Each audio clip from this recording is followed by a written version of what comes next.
Queremos enviar un saludo especial a la profesora María Alicia López, quien nos hace llegar su mensaje de felicitación por este programa.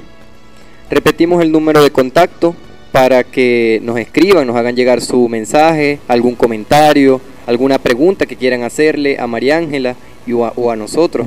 0412-791-4605, repito, 0412-791-4605, y también nos pueden ver por Instagram, @s.corazón de Jesús.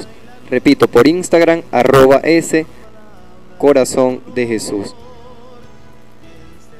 Vamos a comenzar leyendo una cita bíblica para que María Ángela entonces continúe con su narración, con su explicación, mejor dicho. Vamos a leer Isaías 7, versículo 14. El Señor mismo les dará una señal. He aquí que la Virgen está encinta y va a dar a luz a un hijo, y le pondrán por nombre Emmanuel. Palabra de Dios, te alabamos, Señor. Sí, ahí vemos como desde el Antiguo Testamento ya estaba profetizado que el Mesías iba a nacer de una virgen. Es una señal, y generalmente las señales, si cambian, es porque cambian de significado. En esto podemos hacer referencia a lo que es un semáforo. Todos conocemos un semáforo, sabemos que cuando la luz está en verde, pues podemos continuar, podemos seguir, y si la luz está en rojo hay que detenerse. Entonces, cuando la señal cambia, cambia la acción. En este caso, Isaías dice que la señal es que la Virgen concebirá y dará a luz. La señal no cambia porque la Virgen dé a luz, ella sigue siendo virgen. Eso ya es para concluir el dogma de la virginidad perpetua. Ahora vamos a hablar un poquito sobre lo que significa el dogma de la maternidad divina, es decir, María es Madre de Dios.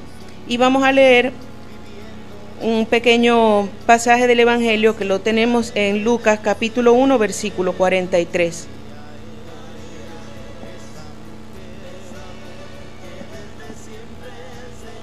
¿Y de dónde a mí que venga a verme la madre de mi Señor? Palabra del Señor, gloria a ti, Señor Jesús. Ahí vemos a Isabel, la prima de la Virgen, cuando la madre se enteró de que ella estaba encinta y la fue a visitar, pues la Santísima Virgen. Y el saludo con que la recibió Isabel fue ese: ¿de dónde a mí que venga la madre de mi Señor a verme, a visitarme? Y ese Señor aparece con ese mayúscula. Sabemos que cada vez que se menciona Señor haciendo alusión a Dios, ese Señor tiene que ir con mayúsculas.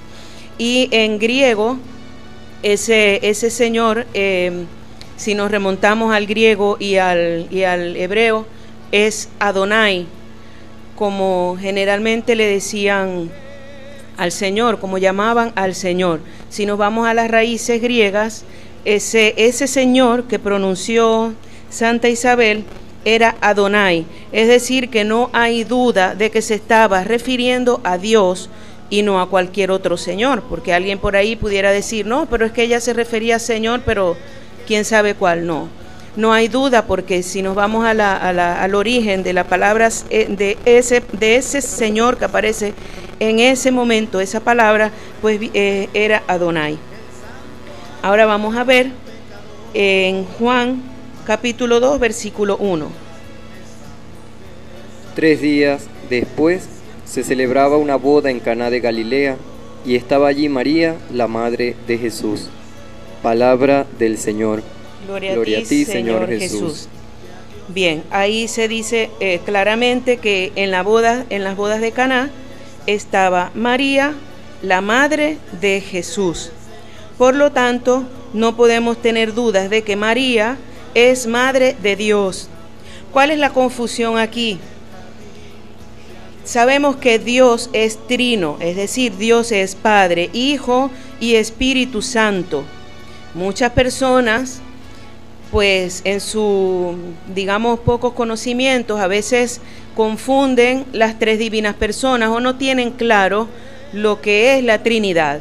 Y creen que cuando nosotros decimos que María es Madre de Dios, tal vez piensan que nos estamos refiriendo a que María es Madre de Dios Padre.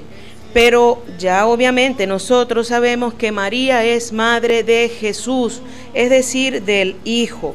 Y eso no tiene ninguna duda. Entonces, si María es Madre de Jesús y Jesús es Dios o es la segunda persona de la Santísima Trinidad, entonces sin lugar a dudas, sin ningún recelo, nosotros podemos decir que María es Madre de Dios porque es Madre de la segunda persona de la Santísima Trinidad.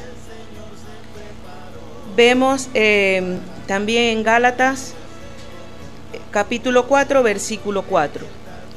Pero al llegar la plenitud de los tiempos, envió Dios a su Hijo, nacido de mujer.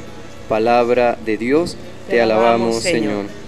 Ok, ahí una vez más se nos dice, ¿verdad?, que Dios nació de una mujer. ¿Y quién es esa mujer? Pues, como decía la canción que acabamos de escuchar, María es esa mujer que desde siempre el Señor se preparó. Es decir, desde el principio de la creación, ya el Señor, Dios Padre, ya tenía preparada a esa mujer que iba a ser la madre de Jesús.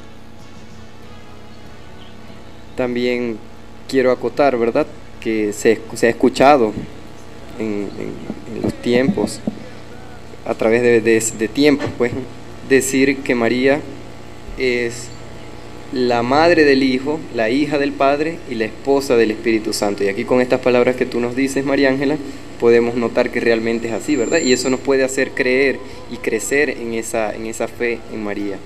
Así es, Diego. Muy bien. Bueno, el cuarto dogma es la asunción, que significa que María fue llevada al cielo en cuerpo y alma. Pues si María no tuvo ningún otro contacto carnal con más nadie, fue preservada del pecado original, fue preservada de todo, ¿verdad? Así también su cuerpo fue preservado de la corrupción de la muerte. Su cuerpo no sufrió, entonces, así como vimos de Jesús, ¿verdad?, que podía hacer con su propio cuerpo lo que él quisiera. Obviamente todo esto siempre para exaltar la gloria de Dios.